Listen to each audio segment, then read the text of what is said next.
सिद्ध अभिमंत्रित चमत्कारी गद्दी की ओर से आप सबको खूब खूब आशीर्वाद है।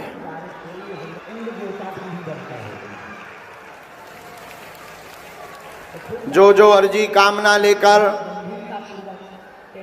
जो जो आप मन में मनोभाव प्रश्न लेकर अपनी जिंदगी की विपत्तियों के संकटों के निपटारे के लिए यहाँ पर दौड़े, पैदल दंड भर के, कुछ पैदल आए, कुछ दंडवत करके आए, वीआईपी लोग अपनी अपनी गाड़ियों से आए, ऐसे बागेश्वर बालाजी के दिव्य दरबार की सिद्ध अभिमंत्रित गद्दी की ओर से आप सबको खूब खूब आशीर्वाद है।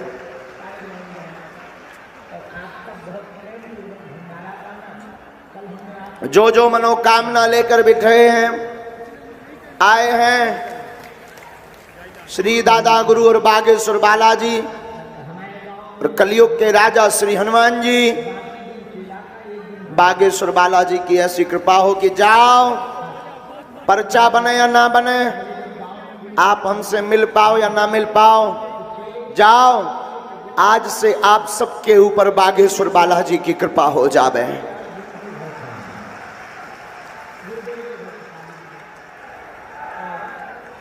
जाओ, आज से सन्यासी बाबा की कृपा तुम्हारी जिंदगी में हर पल बनी रहे।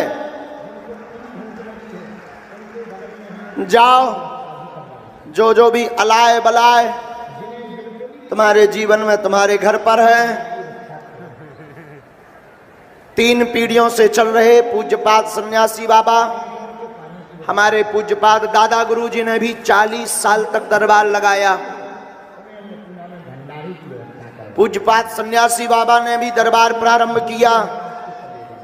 3री पीढ़ी में आगे को लगो जो कबाड़ी आओ कहा, लेकिन हमने अपनी आंखों से 3 पीढ़ी तो नहीं देखी। दादा गुरुजी का कुछ जीवन काल और दास की जिंदगी का निज जीवन का कुछ अनुभव हमने प्रत्यक्ष देखा। हर महीने लाखों लोग बागेश्वर धाम पर आते हैं, पर्चा सबके नहीं बनते हैं, लेकिन अपनी आंखों से देखा और लाखों लोगों ने बताया। भारत के साथ साथ देश विदेश में जो लाइव घर पर बैठकर देखते हैं, ऑनलाइन लाइव बैठकर के डिजिटल माध्यम का सदुपयोग करके साधना पद्धति का अनुसरण करते हैं, हमने उन लोगों के मुख से सुना और हम प्रत्यक्ष अनुभव आपको बता रहे हैं कि लाखों लोग बागेश्वर बालाजी के चरणों में खाली हाथ आए, यहां से झोली भर कर लेकर गए हैं। रोते हुए आए और बागेश्वर बालाजी की ऐसी कृपा हुई कि यहां से हंसते हुए गए। आप भी नियम का पालन करोगे, परहेज करोगे तो कबन सुकाज कठिन जग माही जो नहीं हो ही।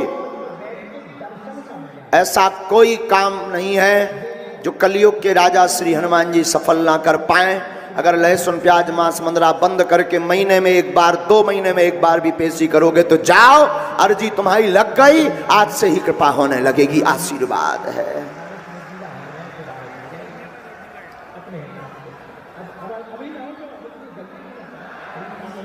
मेरे पागलों, तुम जिंदगी में याद रखना,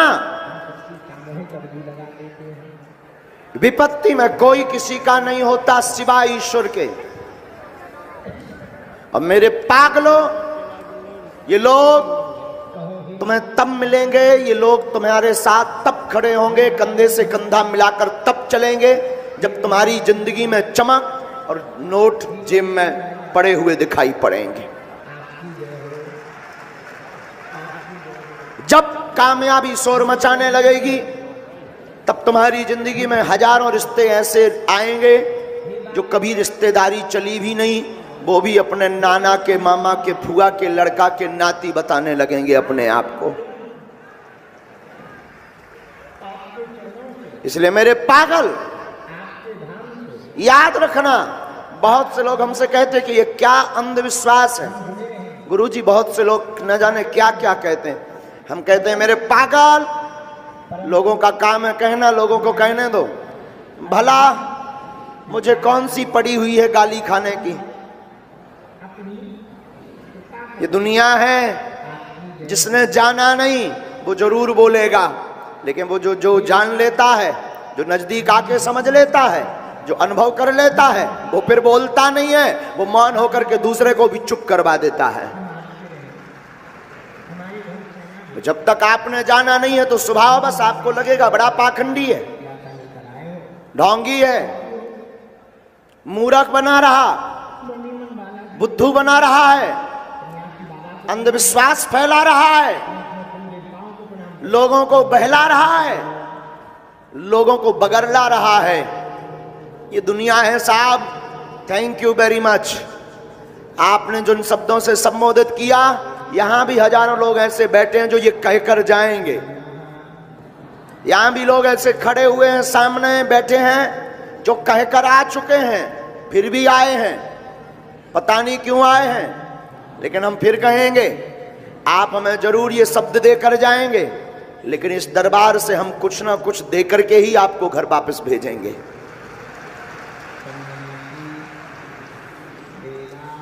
क्योंकि ना तो हमारी कोई निजी दुकान है, ना तो हमें आपसे सम्मान चाहिए, ना हमें आपसे प्रमाण पत्र चाहिए कि हमारे पास शक्ति है या नहीं, ना हमें प्रदर्शन करने के लिए हमारा कोई दरबार लगता है।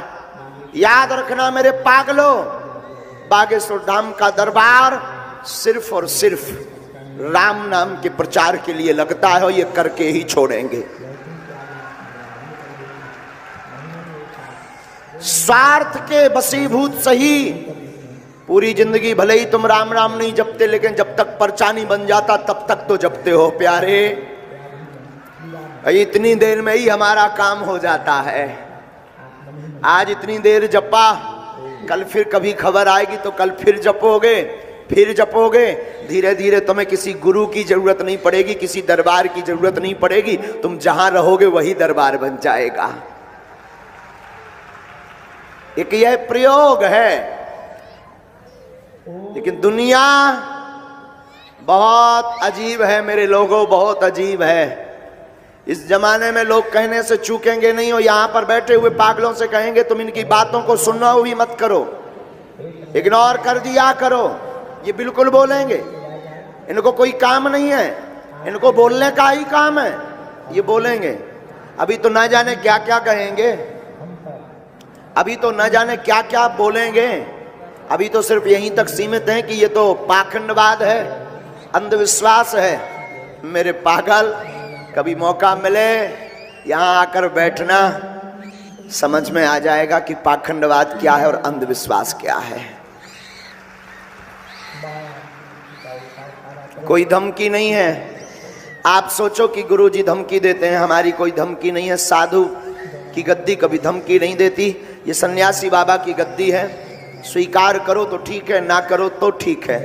हमें आपकी बातों से कोई फर्क भी नहीं पड़ता कि आप हमारे लिए क्या बोलते हैं। इन पर हम बहुत ज़्यादा टाइम बर्बाद भी नहीं करते हैं। हम तो ये सोचते हैं कि हम क्या कह रहे हैं। और तुम्हारे लिए भी यही सुझाव है, लोग तुमसे क्या कह रहे हैं इसमें मत पड़ना। ये लोग तुमको धार्मिक बनने ही नहीं देंगे, ये लोग तुमको आध्यात्मिक होने ही नहीं देंगे, ये तुमको भगवान का भक्त होने ही नहीं देंगे।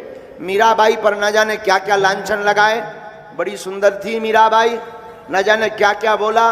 संतों के साथ बैठी है, काम धाम करती नहीं है, घूमती फिरती रहती है। सूरदास को न जाने क्या क्या कहा, रविदास को, रैदास को न जाने क्या क्या कहा, जाति सूचक शब्दों से भी अपमानित किया। लेकिन वाह मेरे भारत के संत, उन्होंने कभी अपना काम करना, भगवान की भक्ति करना नहीं छोड़ा। उसका परिणाम यह है कि आज भी वो जिंदा है। और जो छोटी छोटी बातों में बहक जाया करते हैं मेरे साधुओं, वो ज्यादा देर जिंदा नहीं बच पाते हैं, वो बहुत जल्दी अस्तित्व से शून्य हो जाते हैं। हमसे लोग कहते हैं महाराज बहुत से साधु महात्मा आपका विरोध करते हैं, बहुत से लोग मिशनरियां आपका विरोध करती हैं। सबको तो डर है कहीं दुकानदारी बंद ना करवा दे ये आदमी।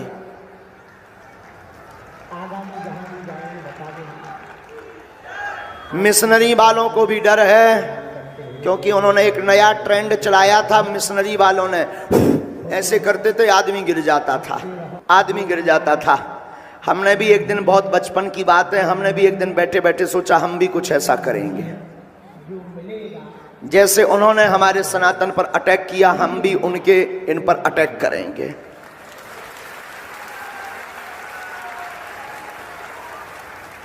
इन पर समझदार को इशारा काफी है।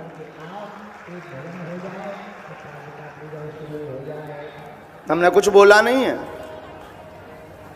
किसी भी धर्म के लिए नहीं बोला, आज तक नहीं बोला। जबान हमारी ईश्वर करे कभी इस पवित्र मुंह से निकले भी ना बोलने वाले हैं, लेकिन हम तुम्हारे लिए बोलेंगे कि जग जाओ, बहुत हो गया, तुमने बहुत धक्के खा लिए, कहीं लकवा, न जाने क्या क्या तुम्हारी मुसीबतें हैं। एक मुसीबत हो तो बात करूं, न जाने क्या क्या मुसीबतें हो। तुमने कितने उपाय नहीं कर लिए, कितने प्रयोजन नहीं कर लिए, कितने विधान नहीं कर लिए, तुमने कितना नियम नहीं कर लिया, कितनी जगह भटक नहीं लिए। यहाँ तक कि कई लोग तो ऐसे बैठे हैं जिन्होंने धर्म भी परिवर्तन करने का सोच लिया। अभी भी सनातन में ताकत है, उसका प्रत्यक्ष परिणाम और प्रमाण बागेश्वर बालाजी का दरबार है। मेरे पागलों, समस्या का समाधान कोई व्यक्ति नहीं हो सकता, समस्या का समाधान तुम स्वयं होगे। विपत्ति तुम्हारे जिंदगी में है तो विपत्ति की समस्या का समाधान तुम भी रहोगे, कोई दूसरा नहीं हो सकता है। गुरु उपदेश दे सकता है। फिर आप कहोगे कि जब विपत्ति और समस्या का समाधान हम स्वयं हैं तो महाराज जी तुम्हारी क्या जरूरत, ये दरबार में 3 घंटा 5 घंटा बर्बाद क्यों करवा रहे हो, ये धक्के क्यों दिलवा रहे हो? ठीक है ना, बंद करो ये सब प्रोपलीला प्रोपोगंडा। सावधान साधु, समस्या का समाधान तुम हो, लेकिन समस्या का कारण क्या है ये गुरु के पास है। समस्या तो तुम्हें भी पता है कि पेट में दर्द हो रहा, पर क्यों हो रहा है, इस कारण का पता बुद्ध पुरुष के पास होता। बुद्ध मतलब जो अपने आप में परिपक्व हो चुका हो, बुद्ध मतलब जिसने अपने आप को जान लिया हो। बुद्धू भटकता है, बुद्ध टिकता है। भटकने वाला व्यक्ति हमेशा घाटा खाता है, शोषण करवाता। गांव-गांव में जगह जगह गुनिया, तांत्रिक, ओझा आपको मंत्र के बल पर ठीक कर देंगे, ये पूजा लगेगी, ये देवता को मनाओ।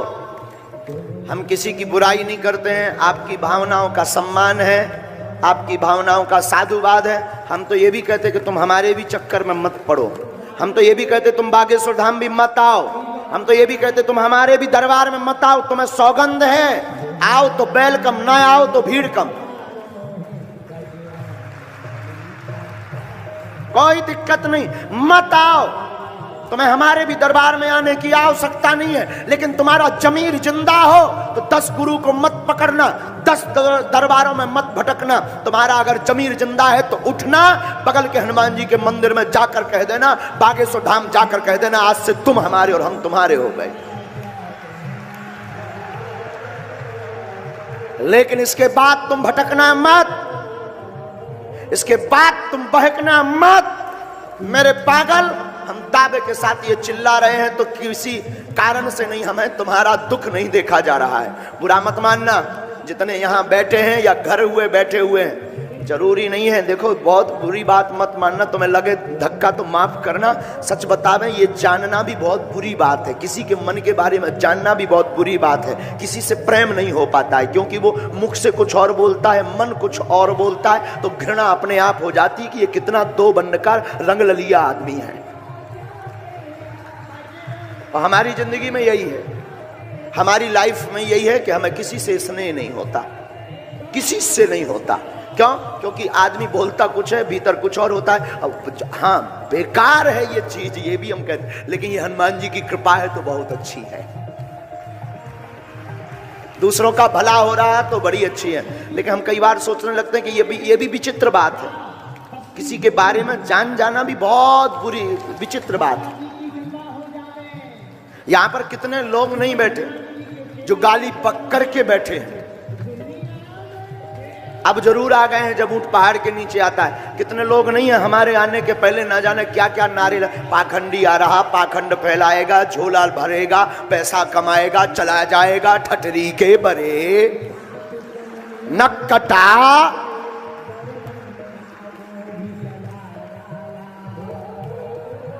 और क्या क्या नहीं बोलते, अद्भुत। हमारा तो कई अब विचित्र बात है, हम बता ही देते। ये वाईफाई ना दिन न रात कटर कटर करता रहता है। कटर कटर कटर कटर मतलब इसमें सिग्नल पे सिग्नल लगातार, सैटेलाइट से ये तो सेट ही रहता है, लगातार सिग्नल। पीछे बैठा आदमी ऐसा कह रहा था, एक व्यक्ति का नाम ऐसा है, वो ऐसा कह रहा था, एक व्यक्ति का नाम ऐसा है, वो ऐसा कह रहा था। बड़ी आफत है, बड़ी आफत है। न जाने क्या क्या शब्दों से संबोधित करते हैं। तो हम आपको बता रहे कि जानना भी बड़ी विचित्र बात है, बड़ी विचित्र बात है किसी के बारे में जानना। कई लोग यहाँ ऐसे बैठे हैं जो गाली बके चुके हैं दबाकर। कई लोग ऐसे बैठे हैं जिनके घर वाले न जाने क्या क्या सुना है, फिर भी वो लड़कर बेचारे आ गए। कई लोग ऐसे बैठे हैं जो अपने मित्रों से लड़ गए कि चुप, हम और संतों की तो नहीं कहते, पर बागेश्वर वाले महाराज जी की जरूर कहते, वो संत नहीं है। कुछ ऐसे भी बैठे हैं। कई लोग ऐसे भी बैठे हैं जो ये भी सुन चुके हैं, अरे रुक जाओ टाइम है, बड़े बड़े बाबा जेल में गए, तुम्हारे बागेश्वर को भी टाइम आवे वालों है। अद्भुत बात सुन चुके हैं, बहुत अच्छे से हम सुन चुके हैं, बहुत धैर्यता से हम रोज सुनते हैं, बहुत धैर्यता से सुनते हैं। यहाँ भी सेवा में लगे बैठे लोगों के मस्तिष्क भी अद्भुत हैं। हम किसी के लिए कोई टिप्पणी या कमेंट्स नहीं कर रहे हैं, हम सिर्फ आपको इस बात के आधार पर यह बताना चाह रहे हैं कि इतना सुनने और जानने के बावजूद भी हम तुम्हें चिल्ला करके कह रहे हैं कि तुम जग जाओ, बहुत भटक लिया। मतलब हमारे मन में पीड़ा ये है कि जो तुम्हारी समस्या है अब वो तुम्हारी समस्या नहीं, अब वो हमारी समस्या हो गई मेरे पागल। मतलब ये जो चिल्ला करके इतना जानने के बाद भी हम 4-4, 5-5 घंटे बोल रहे, रातों भर सो नहीं रहे, भोजन नहीं कर रहे, हमें क्या फायदा है? दान लेते नहीं है, रुपया लेते नहीं है, शुल्क लेते नहीं है और कमी भी नहीं है। एक बात और आपको बता दें, भगवान की कृपा है कि ईश्वर की दया से दुनिया के सबसे अमीर आदमी हम हैं, क्योंकि हमारे गुरु हनुमान जी हैं। कोई कमी नहीं है। हमें क्या फायदा मेरे पागल? हमारा एक ही फायदा है कि कम से कम हम मानव होकर के मानव के काम तो आ रहे हैं। हमारा एक ही फायदा है कि आने वाले समय में तुम सनातनीय हिंदू गर्व से कह पाओ कि औरों की छोड़ो, चलो कभी बागेश्वर धाम वो सनातन धाम का धाम है। कम से कम तुम्हारे बच्चे, तुम्हारा परिवार कभी पूछेंगे कि बहुत से साधु ऐसे भय वैसे भय, तो तुम कह तो पाओ कि एक आदमी साधु तो नहीं हुआ, पर एक आदमी बहुत खतरनाक हुआ था, बागेश्वर वाला। ये सुनने की अपेक्षा के लिए भी हम ये दरबार नहीं कर रहे हैं। आप सोचो कि शायद गुरुजी के अंदर ये स्वार्थ है कि ये ऐसा सुनना चाहते हैं, तो नो, हम इसलिए दरबार लगा रहे हैं कि जन जन व्यक्ति राम से जुड़ जावे। अब तुम्हारी बारी है, और कभी बागेश्वर धाम जाना मौका मिले तो कौन कौन गया है? ओ जाएगा कौन कौन? पक्का जाओगे ना? कभी जाना तो एक काम करना, पूछो क्या तुम चाहते हो कि जो हमारे पास मंत्र है वो तुम्हें मिल जाए? तुम चाहते हो कि बालाजी की जो कृपा हमारे ऊपर है वो तुम्हें मिल जाए? कौन कौन चाहता है ऐसा? हाथ उठाओ दोनों। चाहते हो ना? बोलो ना। अरे जरा जोर से तो बोल पागल। चाहते हो ना? हाथ में नारियल लेकर जाना, जाकर हनुमान जी के सामने खड़े हो जाना, बालाजी को देखकर, सन्यासी बाबा को देखकर कह देना आज से तुम हमारे और हम तुम्हारे हो गए। क्या कहना? तुम हमारे, हम तुम्हारे हो गए। आप कहोगे गुरुजी इसमें पर्चा बन जाएगा क्या? पर्चा तो नहीं बनेगा, बालाजी की चर्चा